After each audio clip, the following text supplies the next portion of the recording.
So true confession, Becky sent me a text this morning about 7:30 saying, just a reminder, today is the celebration of All Souls for the Carmelites, and so the readings aren't the readings for the day, to which I said, yeah, I remember that. But I didn't. So you're going to go through a journey that I went through this morning praying with the readings for the day, which I pray will be fruitful. And maybe I'll share this with you first. We often share when people come to visit us in our ministry in Acts 29, Albert and I and our team. A friend of mine gave me an image set of years ago that I've always found super helpful, and the image is simply this. Whenever we gather, if you could see those little cartoon bubbles, that are coming out of people's heads, all the thoughts that we have, we would be amazed. We'd be sobered as all get out. And above every single one of our heads here this morning is one of those little bubbles, most especially filled with people that we're concerned about. People that we love, people who are sick, people who are dying, people who are away from the church, people that we're asking the Lord in His kindness to touch, even as we're asking Him to touch us. And I share that as we begin simply because I feel like the Lord was speaking powerfully to me this morning, and perhaps He wants to share it with you as well. And it's something like a journey through 4 scriptures, starting with what is, in fact, the first reading for today, unless you're here, which is Wisdom chapter 18, which has got to be one of the most spectacular passages in all the Bible. And it simply begins like this. When peaceful stillness compassed everything, and the night in its swift course was half spent, your all-powerful word from heaven's royal throne bounded, a fierce warrior, into a land doomed to die. And he reached to heaven while he stood upon the earth. That passage is describing what it is that God did when He rescued His people from the slavery of the Egyptians and parted the Red Sea and brought them into freedom, but it's looking forward to what it is that God's going to do in the person of His Son, Jesus, when not in poetry, but in reality, God's word leapt from His throne and began to dwell in the womb of a woman He created, so as to rescue a land doomed to die. Why?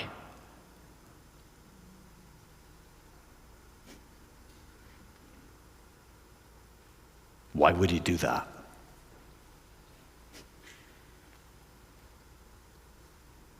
As I was lingering with that, I felt like the Lord brought me back to 3 other passages, which He's inviting perhaps us to pray with as well. You got a pen, you might want to write them down. I think they form something of a beautiful way to reflect, mindful of the bubbles that are in our heads, and perhaps mindful especially of the fact that for most of us, the single biggest challenge is trust. Most especially when things aren't going the way we want, which is most days. Paul in Galatians chapter 4, verse 4 simply says, when the fullness of time had come, God sent forth His Son, born of a woman, born under the law, to rescue those held captive. That fullness of time is revealed in a special way in Luke chapter 1, verse 26, when it says, in the 6th month, the angel, Gabriel, was sent from God.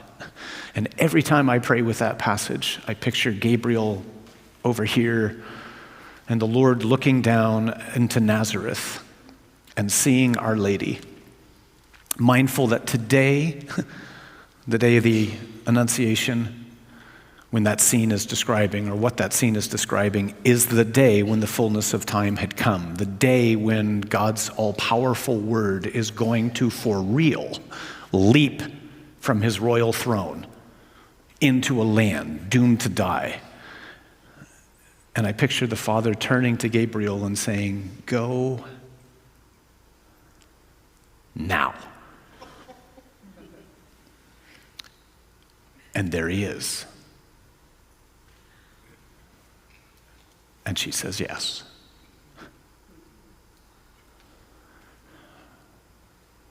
Why did he come?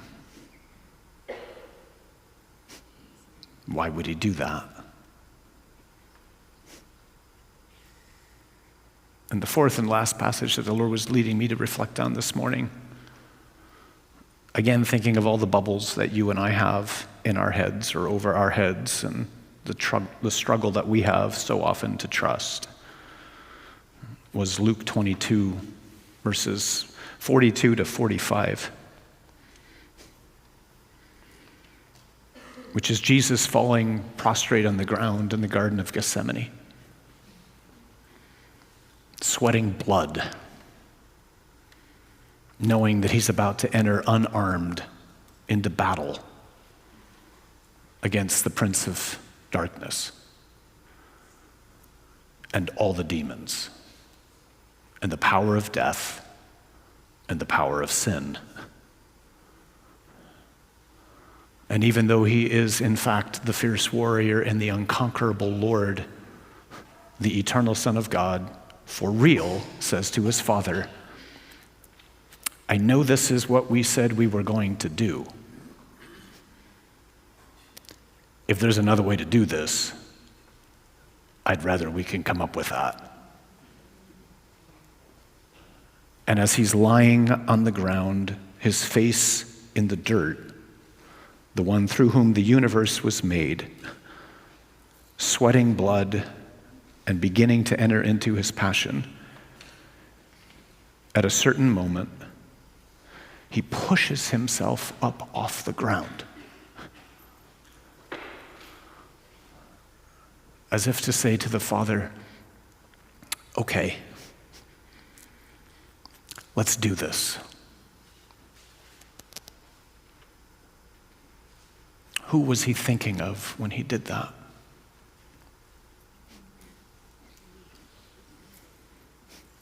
He was thinking of you. And he was thinking of me. When God's all-powerful word leapt into the womb of a woman he created, he was thinking of you. When the fullness of time had come and God sent forth his Son, he was thinking of you. When Jesus was sweating blood and he pushed himself up off the ground and he entered into his passion, he was thinking of you and me. And mindful of all that, again, perhaps it's just me, but perhaps it's more than just me. I feel like the Lord simply wants to ask us this morning this question: "And you don't trust me?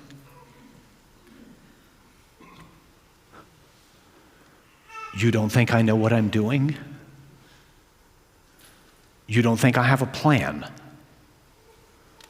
You don't think I love you? Do you not understand anything I've done for you?" So grateful that Jesus has access to all the thoughts in the bubbles above our heads.